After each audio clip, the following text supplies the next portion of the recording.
Okay, looks like this is all started.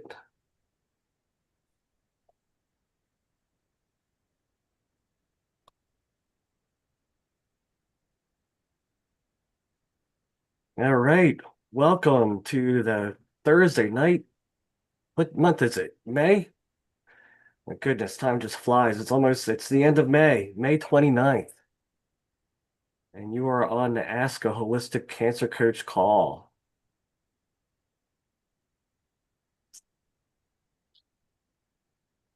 And with that, I will ask some people to announce themselves. What we want to do is maybe I got to get some of the housekeeping out of the way. Uh, please keep your mics on mute while other people are talking. If you have a question and you're on the Zoom, you can just use the raise hand function at the bottom of your screen, and we'll get to you in order. If you have questions that are pertinent and you just want to add them to the chat, feel free to do that. And I'll do my best to man the social media. I'm actually doing it from my phone, so you'll see me glancing down, and I'll be going into our social media channels to see if there are any questions coming from there. And Craig, looks like Craig has a question. Craig, you can unmute yourself if you want. Have you ever heard of the coronial versicolor mushrooms that's been studied for cancer at Sloan Kettering, MD Anderson, top veterinarian schools? MD Anderson and top veterinary schools? Or Sloan Kettering, Loma Linda, University of Pennsylvania. we'll open that up to the topic of discussion. Um, what kind of mushroom was that again? Coronial versicolor. Coronial versicolor. Well, Marionette, she knows a ton about mushrooms. Do you know anything about that one? Well, I'm gonna have to definitely look into that. Yeah, Craig, if you could slip the exact spelling into the chat. Yeah, here it is. It's called It looks like Harmonious Monday has his hand up. Maybe he knows a little bit. I know nothing about that particular one, but it surprises me in the least that it's being studied, considering there's probably 6 or 8 mushrooms heavily studied for years in Japan, especially. One that comes to mind is turkey tail, but my mind is not working that good tonight. I mean, medicinal mushrooms and their anti-cancer polysaccharides does not surprise me at all that they've now discovered another one, and they're studying it at for the scientific understanding. Yeah. That's all I wanted to say. And their adaptogenic qualities. I mean, they work for so many things. Yeah. Marionette, go ahead. You're nodding away, so maybe you can name a few others. Oh, yep. Lion's mane's another excellent one. That one's really, really good, especially for neurodegenerate or like neural properties. And turkey tail, like he was saying, was another one. Reishi is also a super mushroom. That's that would somebody could potentially benefit from taking. There's I'd have to try to look and see. I can't remember off the top of my head. There are 7 specific mushrooms that have been studied quite in depth in regards to health and the health benefits, and quite a few of them do have properties to be able to help your body to be able to fight off cancer. Excellent, thank you. And Melissa, go ahead. I saw you nodding away, and then you raised your hand. Yeah, this is one of my favorite topics. It's just another example about the power of food and the compounds that are in them.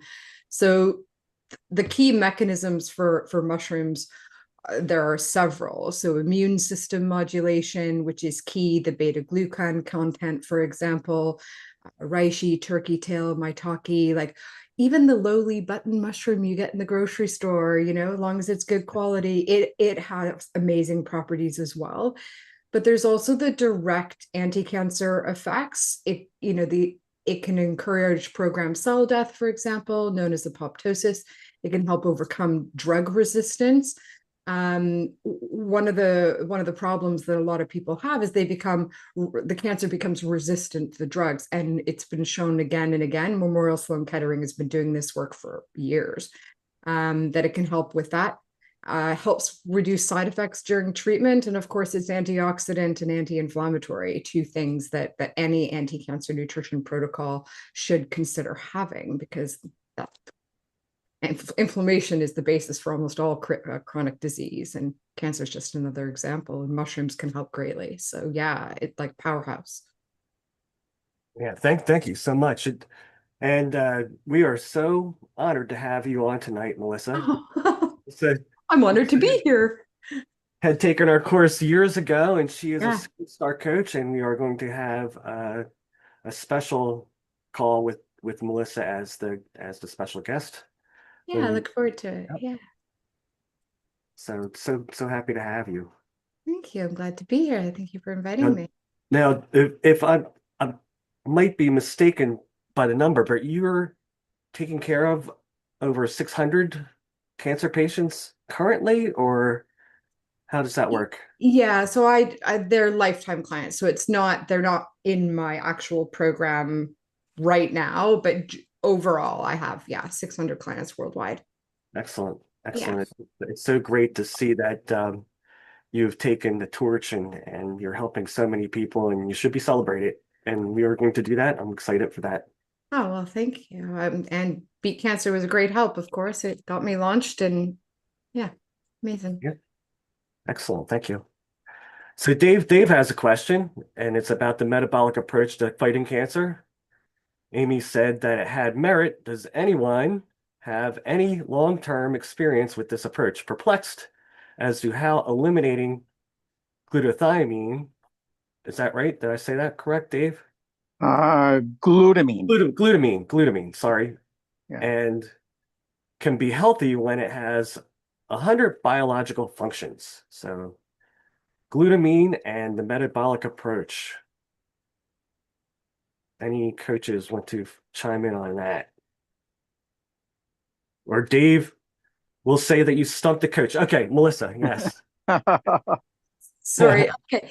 So the metabolic approach to cancer, Dr. Thomas Seyfried is one of the big proponents of this. And what it's about is he talks about cancer is basically mitochondrial damage, and we need to repair the mitochondrial. Okay. And the thing that always frustrates me is cancer cells have numerous sources of fuel: glutamine, acetate, methionine, like the list is endless.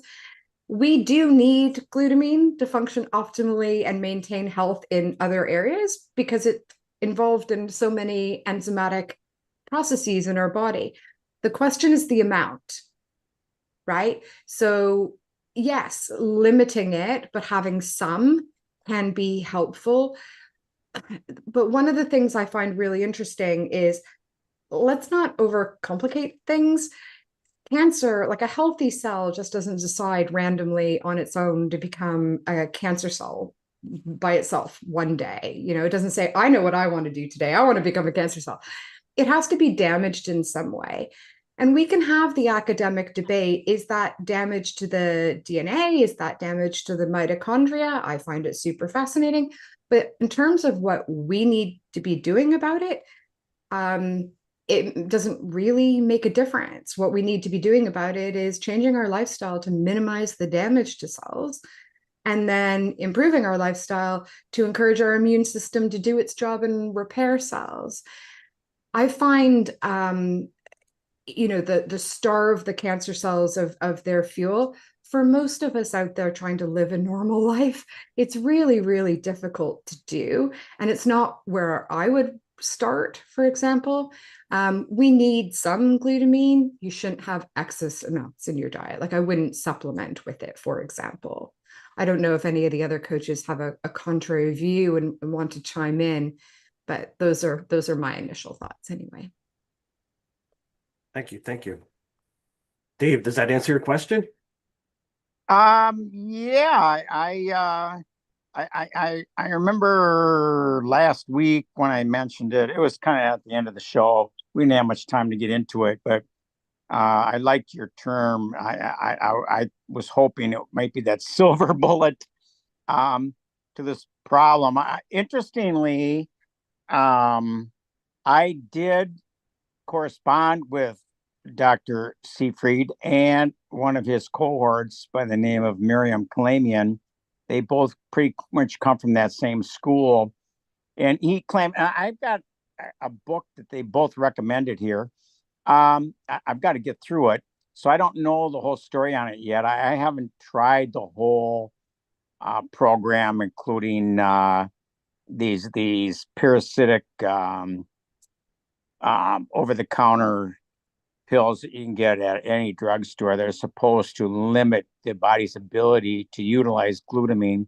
And I don't know all the details on it. I have to learn more about it. As far as I've gone on their program is I tried the keto diet and I progressed.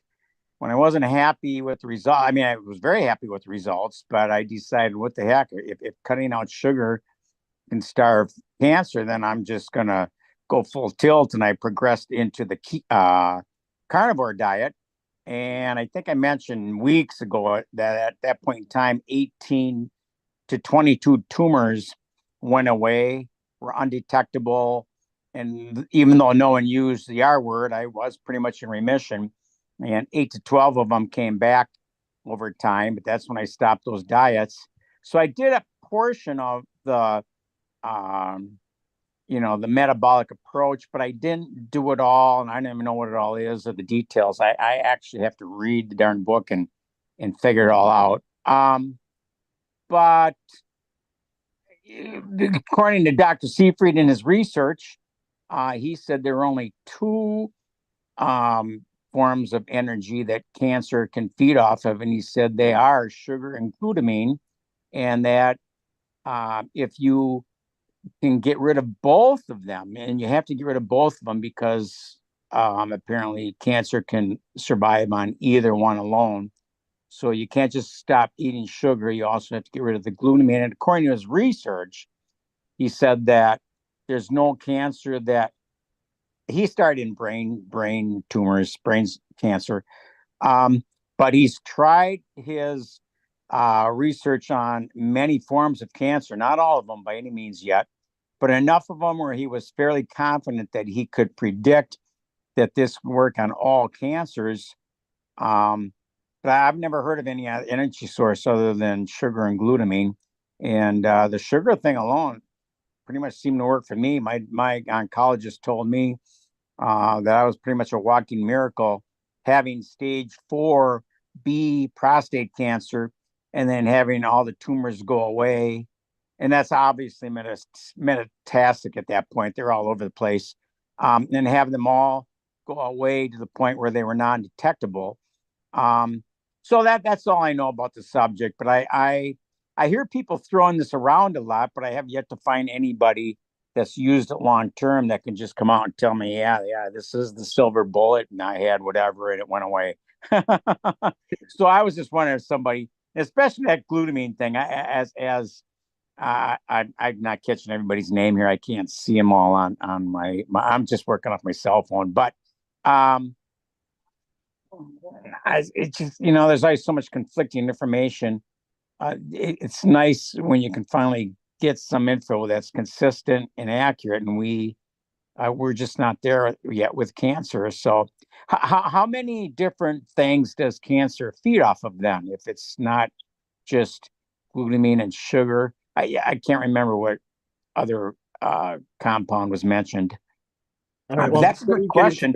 Before we get into your second question, let's hear from Harmonious Monday and then Ron Blasco.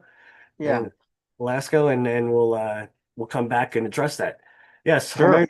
Yep, yeah. This will be real quick. First, I want to. That made me think of something. I'm going to say it real quick. But first, I want to say to Craig. Is Craig still in there? Uh, no, he's not. He jumped out. All right. I think I found the mushroom in the comments. I threw it. I think it was Agaricus. Was it Agaricus blazei? Yeah, I In the don't comments. know. He didn't put it Anyway, in. I did. Hopefully, he'll pop back in and tell me if I'm right or wrong. But the gentleman who was just speaking, I think it was Dave. Um, there are so many things besides what cancer feeds on. There's also all these other mechanics of cancer besides the actual fuel of it. So, anti-angiogenesis, apoptosis. There's all these mechanisms and characteristics of cancer that are reacting moment by moment with the healthy cells around cancer. So whenever I hear somebody say silver bullet, I hear it a lot because it's easy for us to throw out terms like silver bullet, but I don't believe personally in silver bullets because to me it's too narrow of a way of thinking. Cancer is a wily thing. So even if you feel like you hit the silver bullet, what about 6 months from now? What about a year from now? What about 2 years from now on a carnivore diet? Because you're gonna have concerns with a carnivore diet as the years go by, even if they have an anti-cancer effect in your body. So I just wanted to throw that out there. And Yeah. it's not a criticism. Yep. It's just something I wanted to just mention. No, that's a Yeah. good point. I would figure that if there was a silver bullet, we would know about it and everybody would be doing it.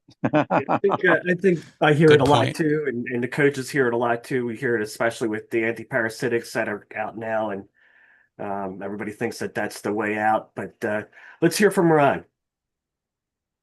You're on mute, sir. Yeah, Ron, you're on mute.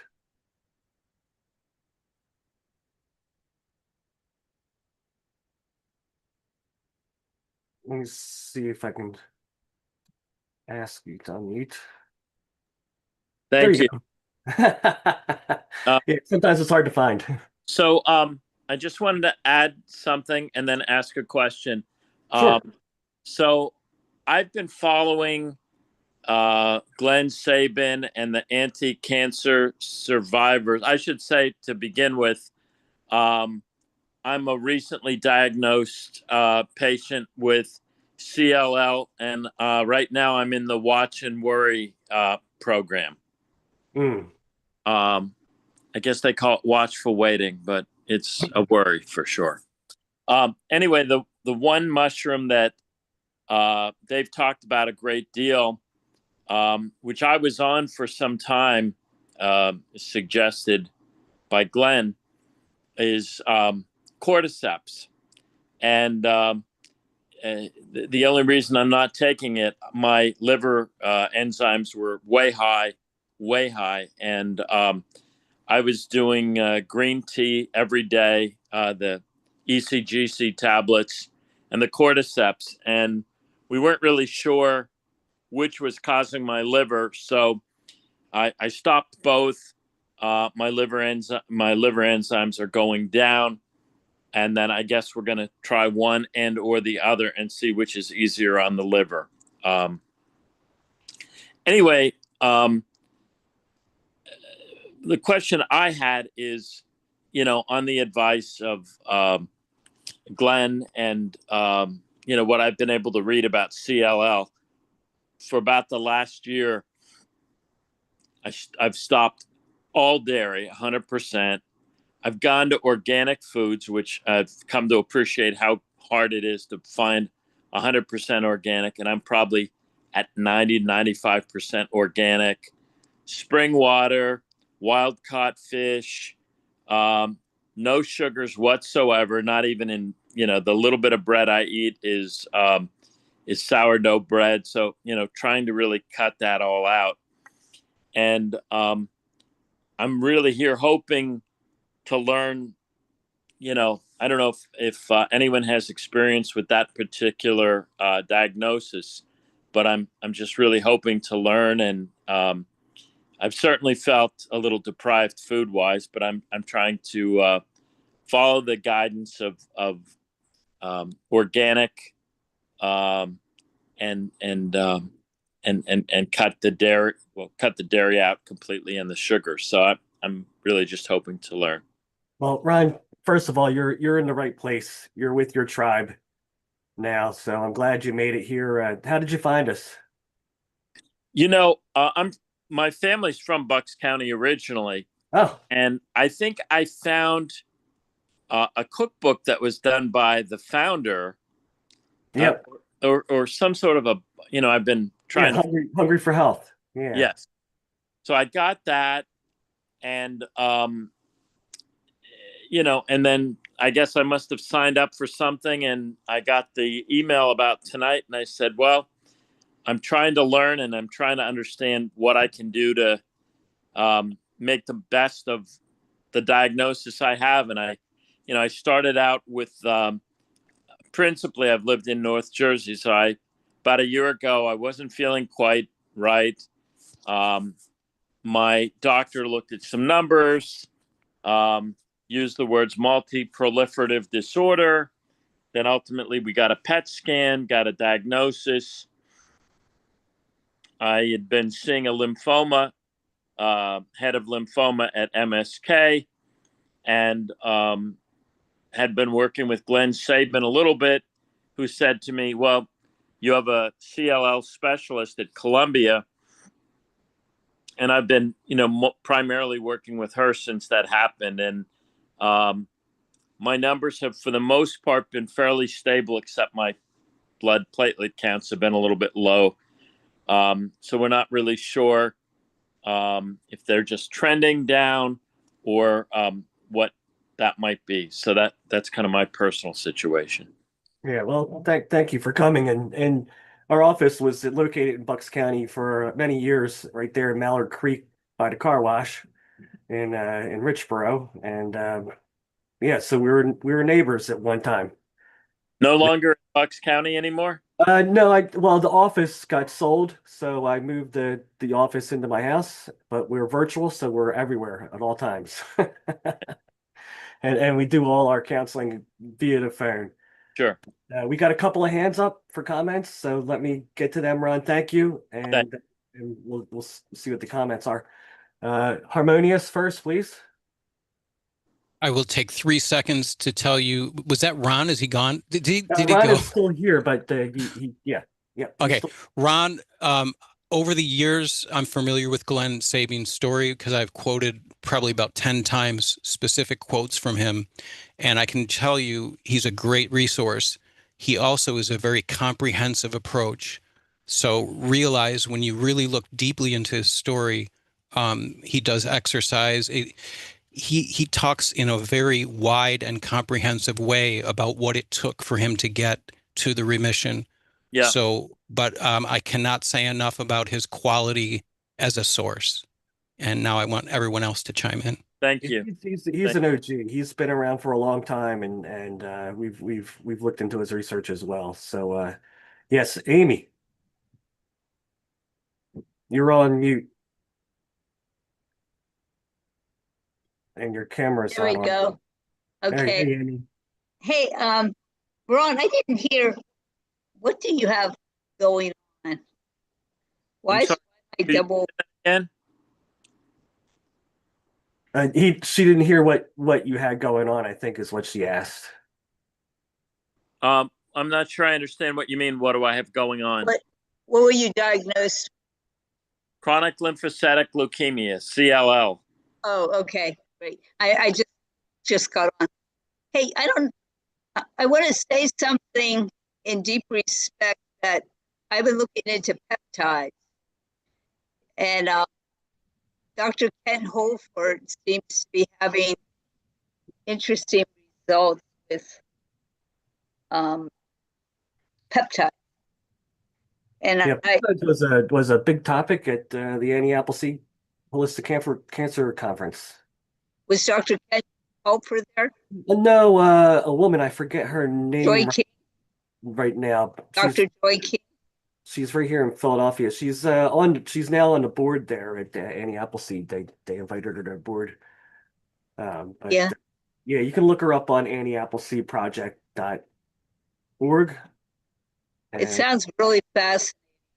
yeah, there's a lot going on with that right now. But thank you. Maya. I actually have a question for Dave.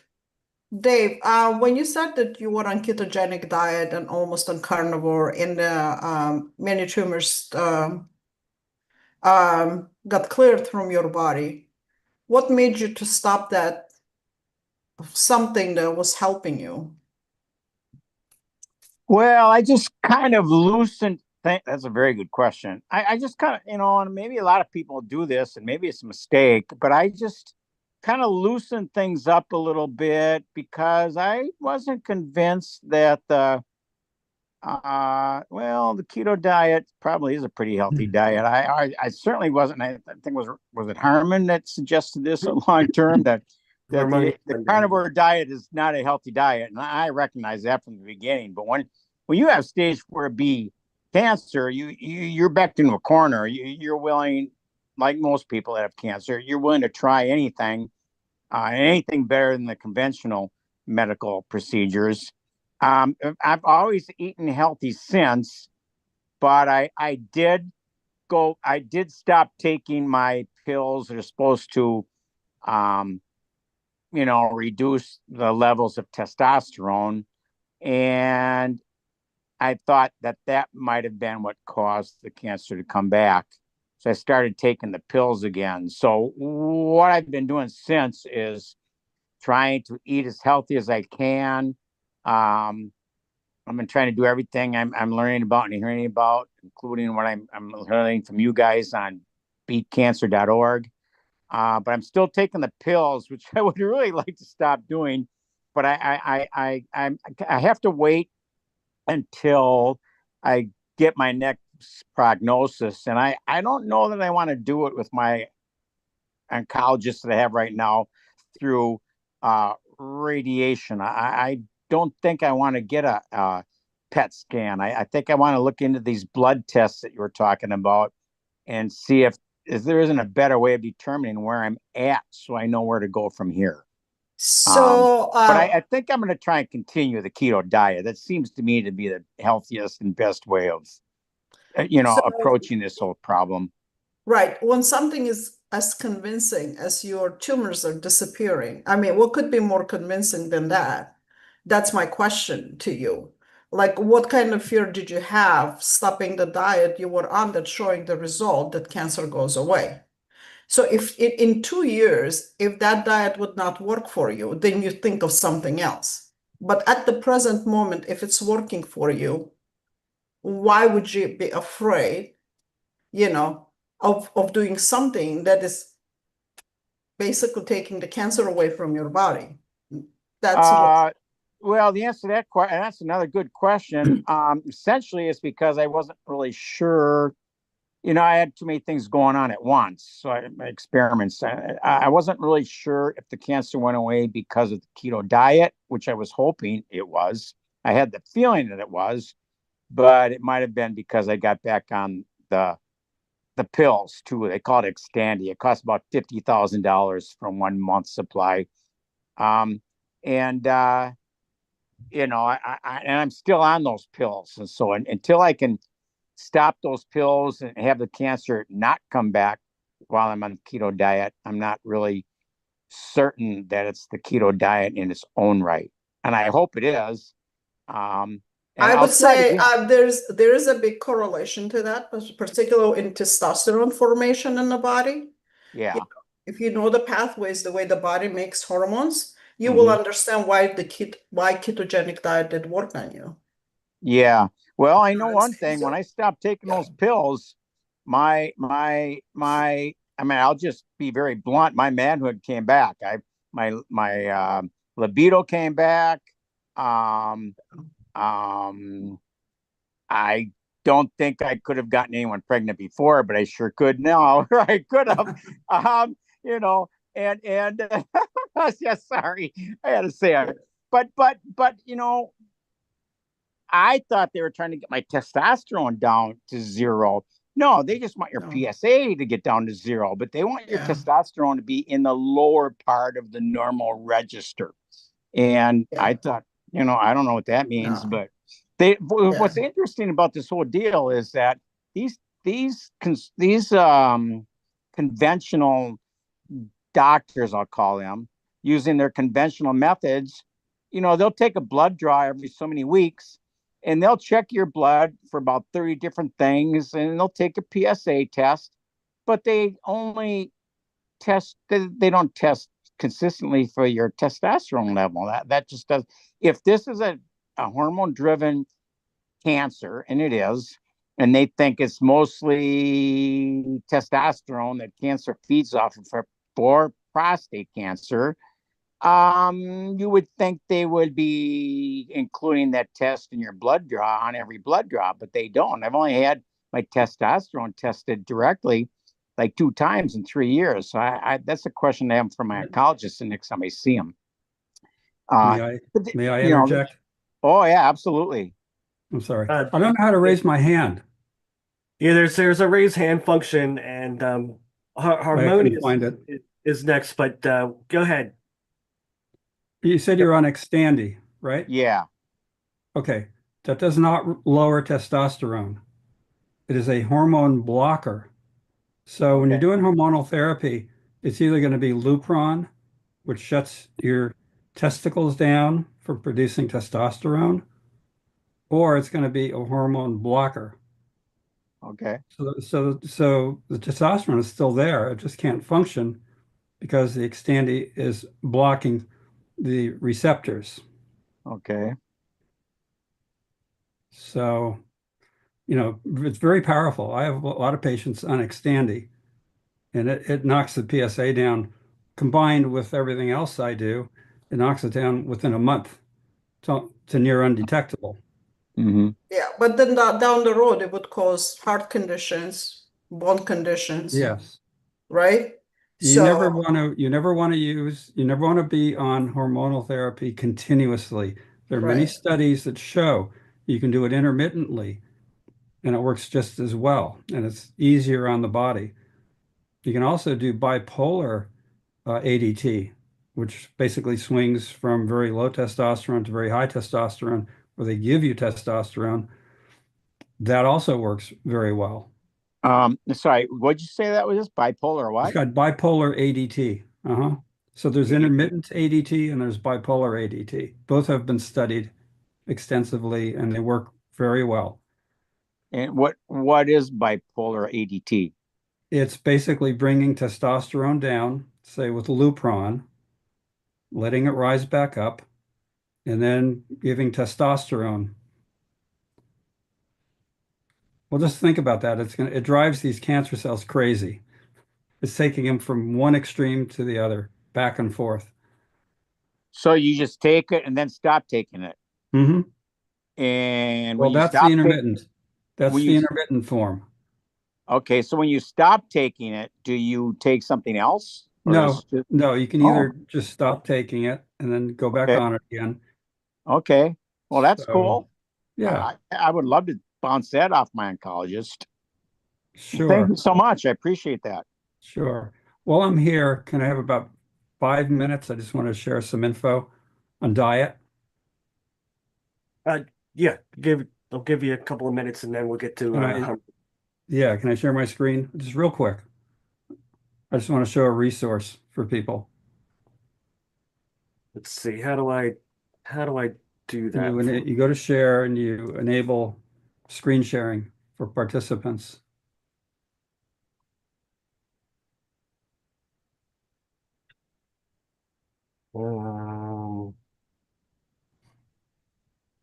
Advanced.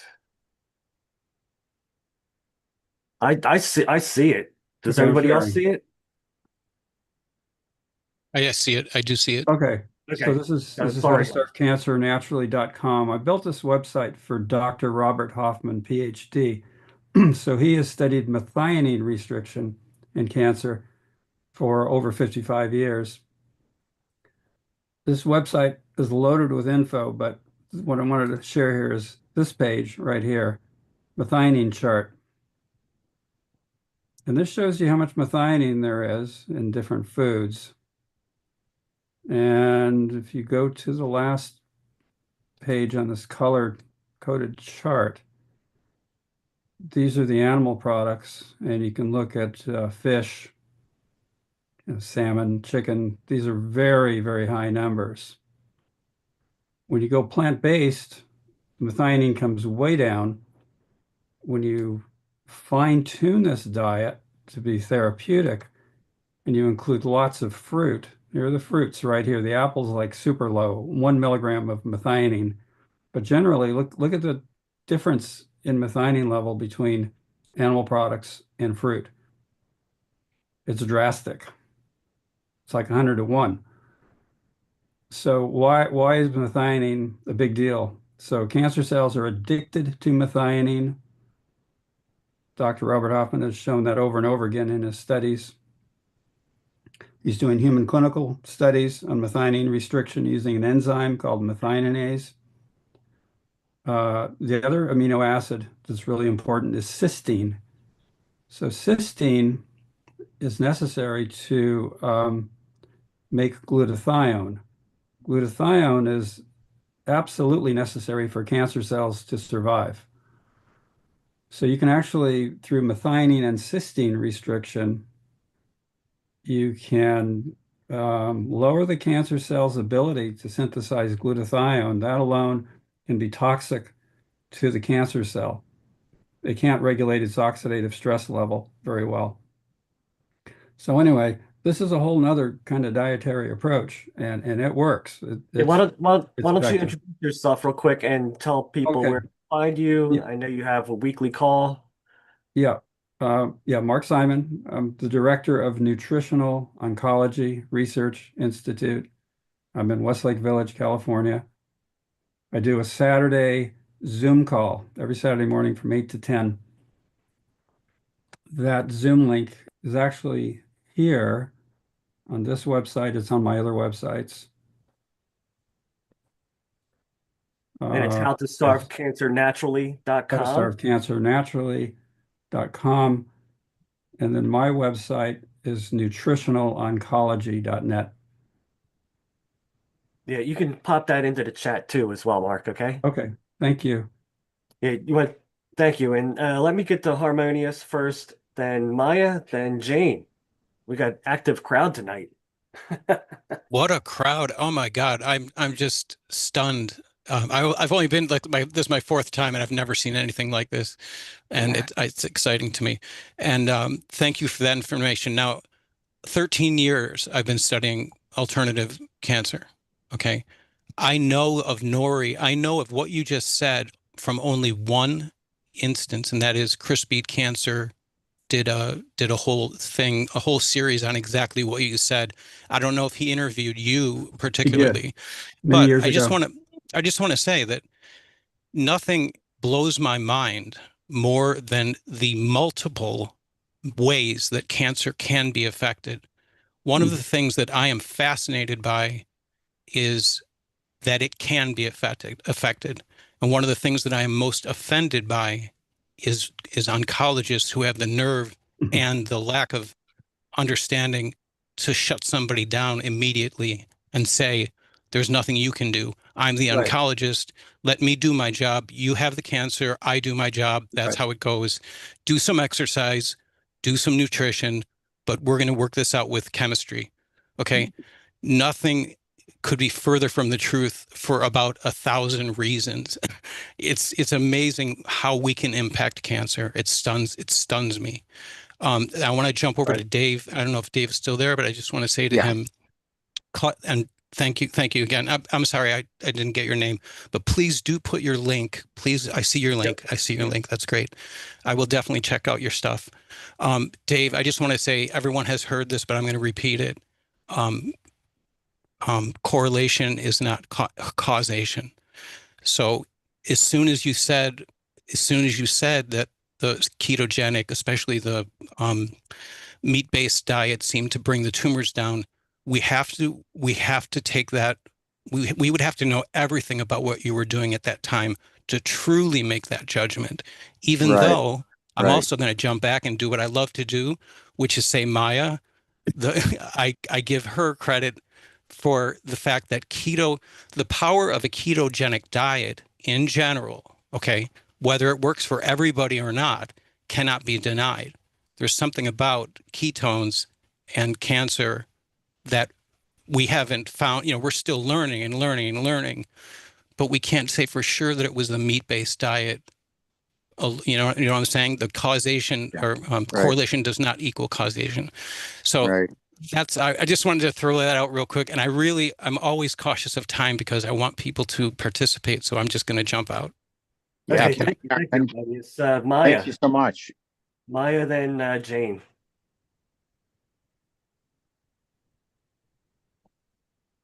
You're on. Okay, yeah, I got it. Perfect. Yeah, so I have a couple of questions for Mark. Is he Mark? He's Hi. here. Okay, yeah. So when you talk about methionine, which I'm very familiar with your protocol, I came across about 6 years ago, and I went through and I looked in depth through it. It did not work for me. The plant-based did not work for me. That's what I want to say.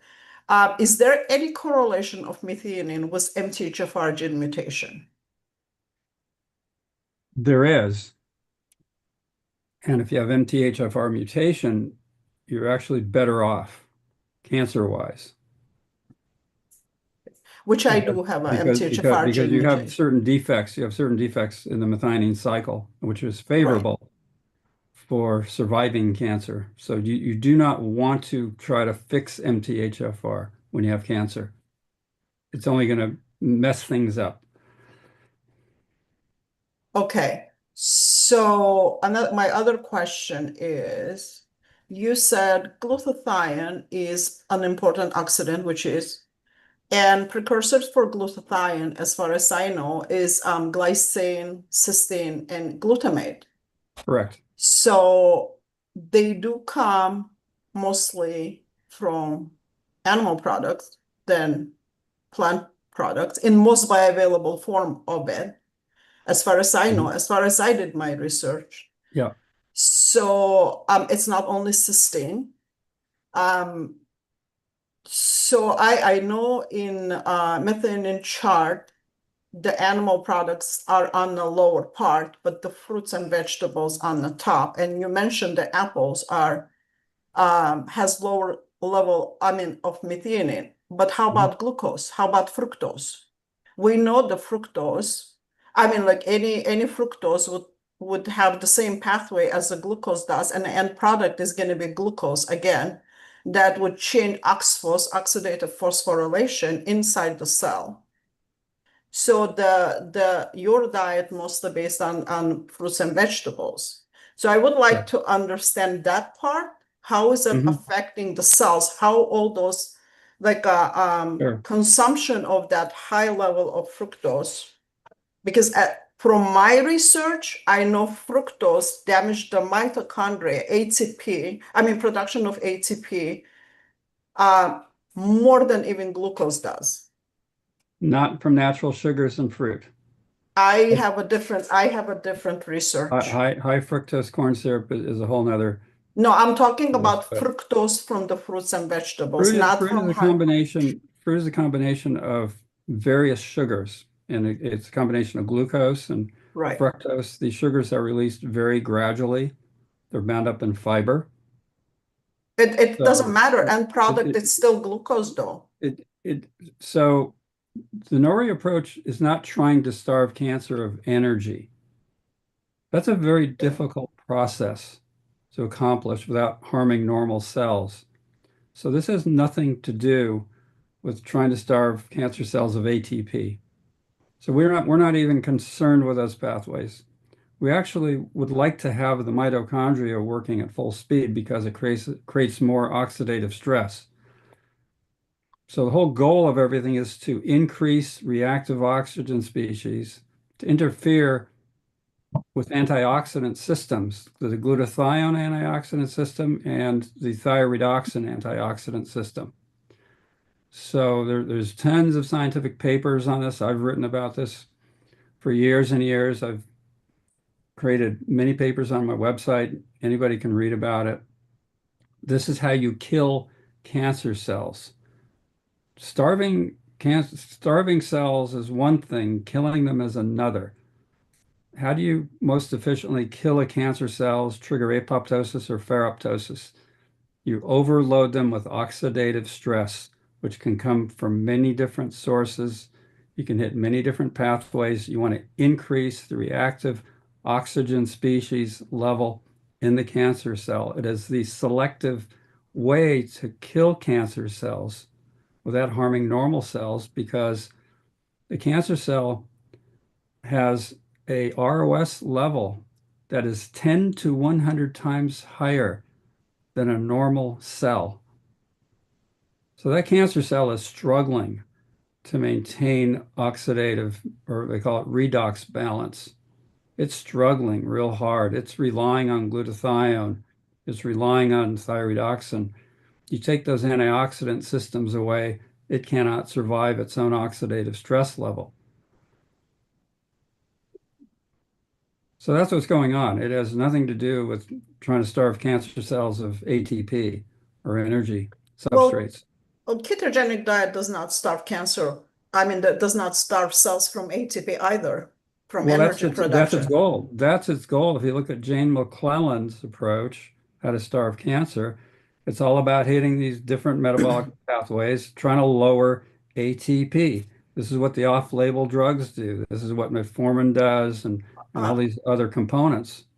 Jane McClelland actually plant-based, as far as I know. No, She not is not originally. She is ketogenic. now. I think she is now, but she was not. Yeah, and she did not look good last No. time when I saw No. her. Yeah. Yeah. So this is a whole different approach. Because cancer cells can metabolize fatty acids and glutamine and glucose and other amino acids, they're very flexible, and they'll get their energy where they need it. They'll get it from other cells. They'll get it from neighboring immune cells. They'll get it from wherever they need to get it. yeah. But the thing to take away from a cancer cell, which is going to kill it, take away its glutathione, interfere with the thyroidoxin antioxidant system, pump in more oxidative stress with ozone, hydrogen peroxide. Yeah, I agree with those. You can use transition metals like copper, zinc, manganese, and iron, and induce ferroptosis. And then your fatty acids, and then you want your fatty acids to be high PUFA, high polyunsaturated fatty acids. You don't want any saturated fats, and you don't want any monounsaturated fats. And that's how you trigger ferroptosis. That's confusing. I'm going to me. have to, I'm Yeah. sorry, we have to interject. All right, sure. It's getting a little too technical probably for most people. Yeah, well, yeah, and I think you two are a very high level and probably should take some of this offline, but we have like 10 minutes left. So Okay. I wanted to get to, I mean, it's fascinating conversation. I hate to interject. I'll be happy to talk with Maya offline anytime. Yeah, thank you, Mark, and Maya. Jane, you are next, and then Harmonious. You're on mute, sweetheart. I have to figure out how to do the hand button. I can't figure it out, but that's minor. Yeah, I see you give me the yeah, wave. because I can't find the little funny hand. I'm hoping Ron is still on the phone. Yes, he's still with us. Yep, he's still here. Okay, Ron, I have some help for you, or some suggestions. My husband had chronic myelogenous leukemia since 2012. And I can give you several suggestions that might help you. First of all, there is, and you live in Bucks County, Marcus Institute of Jefferson Health Care System has its own integrative medicine division. And one of the people there is an MD board certified in oncology and in integrative medicine. And we also worked with Dr. Ferber, Andres Ferber, who is a regular allopathic doctor at Jefferson. And Dr. Ferber is very, very willing to work with the integrative medicine doctors. So these are two people that are attached to Jefferson that could really help you. We use the plant-based diet, and it was very successful. One of the biggest fears of chronic of CLL, chronic lymphomic leukemia, or CML that Michael had, chronic myelogenous leukemia, is for it to go to acute, which is the life-threatening stage. Michael's, through the care of not only Beat Cancer, which we've been, I've been with them since 1982 because my previous husband died of CML also, and that's when I started with Beat Cancer. But thank you. Dr. Bazan is the medical director of Marcus Institute, and Dr. Handley is the oncologist, the integrative medicine oncologist.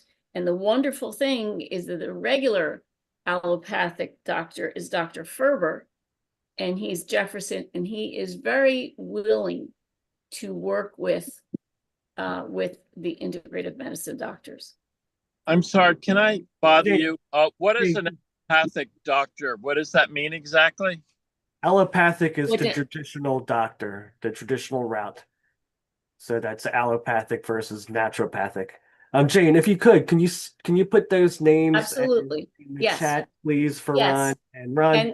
Please do check the chat to pull those names. And for us, the plant-based diet worked very well to prevent Michael from going into the acute stage. His death was caused from several strokes from the chemo, and also surgery that left him blind and had some cognitive issues as well. But the leukemia never went acute. And we also, one of the big things that we did is juicing, that Susan Silverstein was very strong about. And I agree with the gentleman we're talking about using fruits in it. Beets are extremely important to build up healthy red blood, the healthy cells, red blood cells and white blood cells, and it's easily assimilated in the body. And the addition of carrots and apples and daikon radish, which Dr. Bazan highly recommends with cancer, and it is extremely successful. So I'll put those all in the chat, and these people are ready and willing to help you. Now, they also do teleconferencing. You can either, Dr. Handley is both in Villanova and in Center City, Philadelphia. Dr. Bazan is in Villanova. They do teleconferencing. And Dr. Bazan is also licensed in California for teleconferencing, and Dr. Handley is licensed also in Florida. Excellent. So I will put that. Thank you so much. This is so helpful. Oh, good. Thank you, Jane. I'm very happy to do that, and I'll put it in the chat. And for anyone, their phone numbers. And yeah, please do. And for anyone wanting a transcript of this, we have the AI going, so you'll get a summary of everything that was talked about tonight. Just contact me at support@BeatCancer.org. I'll put it in the chat.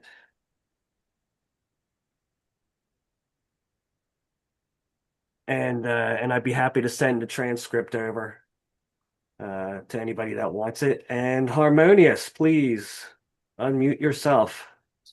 Thank you. Is it Mark? I'm sorry, Mark. Yeah, Mark from Nori, right? Okay, Mark. I want to talk quickly for respect of the group here. this whole idea, it's so easy for us as a general group, cancer interested people and cancer patients, to focus on the food, the thing that feeds cancer. And I learned this in my 3rd year of independent study, that it's true, of course, that matters, but it's by far not the only thing that we want to affect cancer from as many directions as we possibly can, in as many ways as we can. And that looks a little different for different people, but it's certainly not a blanket keto diet, for instance. I learned that, and I believe that it's a mistake that we make. It's the way we think as humans. I think we like to narrow things down and simplify things and say, well, this is causing this and therefore that. But what I believe with cancer is you got to hit it from as many directions as possible. And I wanted to just say that to the group, that and a great example to end on is all of the hormonal cancers. As soon as any doctor finds out that your cancer is a hormonal cancer, all of a sudden everything becomes hormonal about this cancer. Well, what about all the lifestyle stuff? What about all the nutrients? Did they even test you for vitamin D, by the way? Did they check you for chronic inflammation? Because chronic inflammation is a problem with every cancer. So it's amazing how quickly all of a sudden it becomes about the hormones. And final thought is phytohormones, if I'm saying that right. There's phytoestrogens that until recently, doctors were telling people with hormonal cancers, oh, don't eat these plants because they have phytoestrogen. Now we find out that those phytoestrogens are actually taking up receptors on the cancer cell, thereby providing a protective effect against, if I'm saying this right, I'm trying to talk fast and get it right, but it's amazing how just the word estrogen in plant-based estrogen caused all this bad advice to go out there, when it turns out that they're playing an important role in blocking receptors against pure estrogen, if I got that right. So that's it. I hope I made sense. I hope I made sense talking fast like that. Thank you. Thank you, everybody. What a great group. Thank you. And we got Marionette on deck. Annette, please. No, I know that we're mostly talking about nutrition, but there is a very important aspect that we have not talked about, and that is mental health and emotions and trauma. And really addressing those is a very key component to healing in general. What ends up happening is if we continue to stay in like a survival mode, fight or flight mode, and those emotions are not dealt with, they can stay trapped into your body, and it affects your whole entire system. And that's mainly through the endocannabinoid system. And so you could do everything in the world, but if your mental health is not in a good spot and you're still struggling, it's still going to be a difficult road ahead. And I think, we're talking about a lot of really detailed things, but some things are very, very simple that we can do to be able to help improve our chances. And that's just going back to nature and getting rid of, chemicals and toxins as much as we possibly can, spending time with our loved ones, laughing, doing things that are creative. And I think that that's just one thing that, a lot of times we end up missing. We talk about a lot of the physical aspects, but the mental aspect is a very, very key component. It is too, and accepting the prognosis along with the diagnosis is a big thing. Many people die right on time as if the doctors were psychic, but they're not. And I see a hand from Maya, but I saw a lot of nods from Melissa during all of this. So, Melissa, would you like to chime in? And then we'll get to Maya. Yeah, I completely agree with Marinette. Mental health, it's not a separate thing. Mental health affects physical health. Mental health, if you're stressed, it raises your cortisol levels. If your cortisol levels are high, it impinges your immune system. It has a real physical impact. I 100% agree. There may not be a magic bullet, but there may be a magic lifestyle, and that involves reducing your toxic load, improving your nutrient balance, reducing inflammation, balancing hormones, improving gut health, immune function. And all of those things are largely within our control, right? And when you get diagnosed with cancer, you feel out of control. Let's take some of that control back. So I 100% agree with Mary Nat. I think it's often overlooked because it's not as easy as opening a supplement bottle or taking a magic this, right? It's a little more complicated. We agree wholeheartedly. Thank you. Thank you so much. Maya. I actually did not raise my hand, but Oh, I I would. thought you were kind I mean, like, but I could talk. I could talk, but I of. don't want to take time.